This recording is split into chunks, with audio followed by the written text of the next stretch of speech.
লন্ডনে অন্তর্বর্তী সরকারের প্রধান উপদেষ্টা ডক্টর মোহাম্মদ ইউনূসের সঙ্গে তারেক রহমানের বৈঠক পছন্দ হয়নি বলেই একটি দল নারাজ বলে মন্তব্য করেছেন বিএনপির মহাসচিব মির্জা ফখরুল ইসলাম আলমগীর। বুধবার রাজধানীর উত্তরায় ঢাকা মহানগর উত্তর বিএনপির দলীয় সদস্য পদ নবায়ন কার্যক্রমের উদ্বোধনী অনুষ্ঠানে বক্তৃতা করেন তিনি বলেন, নির্বাচনের তারিখ নিয়ে সরকারের সঙ্গে যখন দূরত্ব তৈরি হচ্ছিল তখন ডক্টর ইউনূসের আমন্ত্রণে তারেক রহমান বৈঠক করেন, যে বৈঠক ঐতিহাসিক ঘটনা।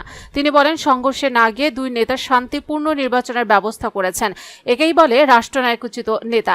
সবাই পছন্দ করেছে তাদের এই বৈঠক ও সিদ্ধান্তকে। বিএনপির মহাসচিব আরও বলেন, সবাই লন্ডন বৈঠকের সিদ্ধান্ত গ্রহণ করেছে, কিন্তু ইউনূস তারেক বৈঠক পছন্দ হয়নি বলেই নারাজ হয় একটি দল। তাই তারা জাতীয় ঐক্যমত কমিশনের বৈঠকে যায়নি। এখন নির্বাচন নাই, তাদের গুরুত্ব আছে। যখন নির্বাচন হবে, নতুন সরকার আসবে, তখন তাদের গুরুত্ব থাকবে না। তারা জানে নির্বাচন হলে তাদের গুরুত্ব কমে যাবে, তাই তারা ফেব্রুয়ারিতে নির্বাচনের বিষয়ে নারাজ।